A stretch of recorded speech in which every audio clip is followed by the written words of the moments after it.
આગળ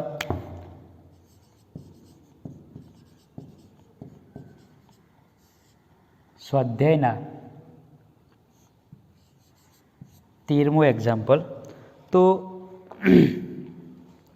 13મા એક્ઝામ્પલમાં રકમમાં એવું આપેલું છે કે 120 EV જેટલું ગતિ ઉર્જા, એટલે કે ગતિ ઉર્જા 120 EV છે, એટલે કે 120 E એટલે 1.6 ગુણ્યા 10⁻⁹ જૂલ આટલી ગતિ ઉર્જા છે. તો પહેલું કીધું છે વેગમાન શોધો. પહેલું શું કીધું છે? વેગમાન. હવે અને તો વેગમાન આપણે શોધવું છે. તો P બરાબર શું થાય છે? 2mk √2mk, એટલે કે 2 ઇલેક્ટ્રોનનું દળ એટલે m 9.1 ગુણ્યા 10⁻31 કિલોગ્રામ, k એટલે 120 2 ગુણ્યા 9.11 ગુણ્યા 10⁻31 અને k એટલે 120 ગુણ્યા 1.6 ગુણ્યા 10⁻19. તો આનું વર્ગમૂળ કે 2 ગુણ્યા 9.11 ગુણ્યા 120 ગુણ્યા 1.6, તો 3498.24 ગુણ્યા 10⁻31 અને 19, એટલે 10⁻50 વર્ગમૂળમાં. તો આનું વર્ગમૂળ છે 59.14 અને આનું 10⁻25 એકમ થશે કિલોગ્રામ મીટર પ્રતિ સેકન્ડ. તો આ વેગમાન મળ્યું, એટલે કે 5.91 ગુણ્યા 10⁻⁻24 કિલોગ્રામ મીટર પ્રતિ સેકન્ડ. બીજું શું આપેલું છે કે બીજું એવું કીધું છે કે ઝડપ શોધો. બીજામાં શું કીધું છે કે ઝડપ.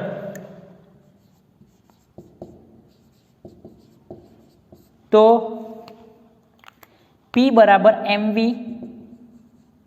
તો v બરાબર શું થાય? P ભાગ્યા m. તો વેગમાન આપણને કેટલું મળ્યું? 5.91 ગુણ્યા 10⁻⁻24 ભાગ્યા m, તો 9.11 ગુણ્યા 10⁻31. તો કેલ્શિયમ આપણે કરીએ 5.91 ભાગ્યા 9.11, 0. ગુણ્યા 31 ઉપર જાય તો પ્લસ, તો 31માંથી 24 જાય તો 7, તો 6.48 ગુણ્યા 10⁻⁹ મીટર પ્રતિ સેકન્ડ. તો આ શું મળશે? વેગ મળશે. પછી સી એવું કીધું છે કે દ બ્રોગલીની તરંગ લંબાઈ. સી શું કીધું છે? તરંગ લંબાઈ. તો તરંગ લંબાઈ લેમ્બડા બરાબર h/p, લેમ્બડા બરાબર h/p. તો 6.626 ગુણ્યા 10⁻34 અને p વેગમાન, તો p કેટલું મળ્યું છે? 5.91 ગુણ્યા 10⁻24. તો લેમ્બડા આપણે શોધીએ કે 6.626 ભાગ્યા 5.91, તો 1.2112 ગુણ્યા 10⁻24 ઉપર જાય તો 34માંથી 24 જાય એટલે -10 મીટર. તો 0.112 ગુણ્યા 10⁻⁹ મીટર, આમ પોઈન્ટ ખસે એટલે તો 0.112 નેનોમીટર આ શું થશે? તરંગ લંબાઈ. તો આ રીતે 13મો એક્ઝામ્પલ જોઈએ. 13મા એક્ઝામ્પલમાં તરંગ લંબાઈ, ઝડપ અને વેગમાન જોયું. પછી આગળ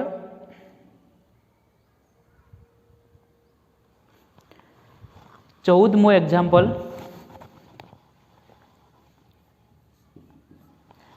14મા એક્ઝામ્પલમાં એવું આપેલું છે કે સોડિયમના ઉત્સર્જનની તરંગ લંબાઈ લેમ્ડા એ છે 589 નેનોમીટર. તો 589 ગુણ્યા 10⁻⁹ મીટર. તો ઇલેક્ટ્રોન અને ન્યુટ્રોનની ગતિ ઉર્જા શોધવાની છે. તો પહેલાં ઇલેક્ટ્રોનનું દળ અને બીજું ન્યુટ્રોનનું. તો ઇલેક્ટ્રોનનું દળ તો કેટલું છે? 9.11 ગુણ્યા 10⁻31 કિલોગ્રામ. ન્યુટ્રોનનું દળ તો 1.67 ગુણ્યા 10⁻27 કિલોગ્રામ. હવે એ તો ઇલેક્ટ્રોન અને ગતિ ઉર્જા શોધવાની છે. શું શોધવાનું છે? ગતિ ઉર્જા. તો લેમ્ડા બરાબર h/p છે. તો h/p એટલે 2mk. p બરાબર √2mk છે. હવે ગતિ ઉર્જા શોધવી છે, પણ ગતિ ઉર્જા જુઓ વર્ગમૂળમાં છે. ગતિ ઉર્જા શેમાં છે? વર્ગમૂળમાં છે. તો પહેલાં વર્ગમૂળને બહાર લાવો છે, તો બંને બાજુ સ્ક્વેર કરવા પડશે. તો લેમ્ડા સ્ક્વેર બરાબર h²/2mk. તો k બરાબર h²/2m લેમ્ડા સ્ક્વેર. k બરાબર h²/2m લેમ્ડા સ્ક્વેર. હવે પહેલાં ઇલેક્ટ્રોન માટે જોઈએ. તો ગતિ ઉર્જા તો h એટલે 6.626 ગુણ્યા 10⁻34 સ્ક્વેર ભાગ્યા 2 ઇલેક્ટ્રોનનું દળ તો 9.11 ગુણ્યા 10⁻31 લેમ્ડા તરંગ લંબાઈ. તો તરંગ લંબાઈ છે 589 ગુણ્યા 10⁻9 અને એનો સ્ક્વેર. તો ઇલેક્ટ્રોનની ગતિ ઉર્જા મળશે. તો કેલ્શિયમ આપણે કરીએ.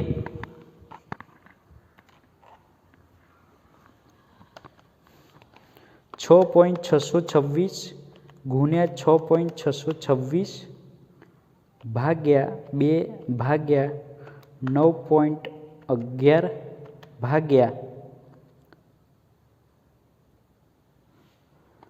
5.89 ભાગ્યા 5.89 0.094 ગુણ્યા 10ની. તો આ 34 દુ -68 નીચે આ -31 ઉપર આવે તો +31. આ 5.9 કર્યા છે, 5.89 કર્યા છે એટલે 2 પોઈન્ટ આમ ખસ્યા એટલે 10⁻2 એટલે 10⁻7 થઈ. તો 10⁻14 ઉપર આવે તો +14. તો 14 + 31 - 68 -23. તો 31 અને -23. તો 1 અને 2 પોઈન્ટ ખસીએ 6.94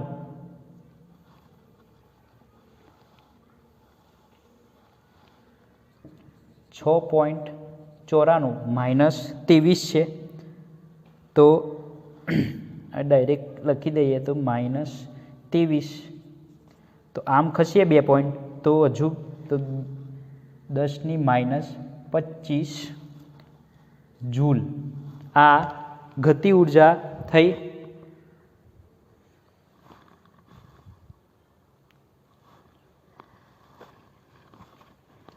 જો એકવાર 6.626 ગુણ્યા 626 ભાગ્યા 2 ભાગ્યા 9.11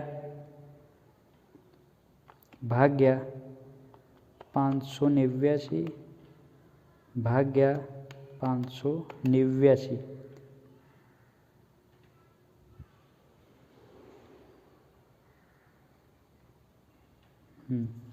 તો 1 2 3 4 5 ને 6.94 ગુણ્યા 10⁻6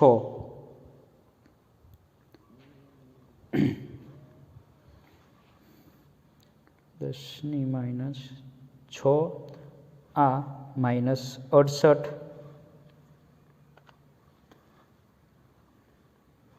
બરોબર છે। તો આ રીતે આપણે ગતિ ઉર્જા શોધીએ છીએ। હજુ આને ઈવીમાં જો કન્વર્ટ કરવા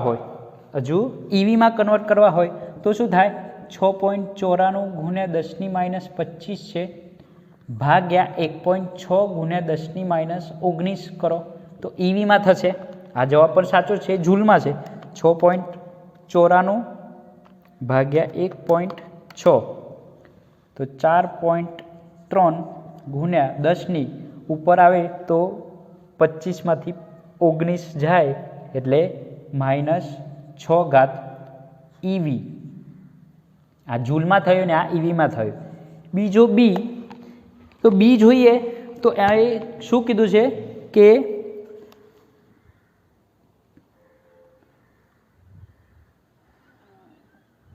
ન્યુટ્રોન માટે, બીજો બી જે છે એ શું કીધું છે ન્યુટ્રોન માટે।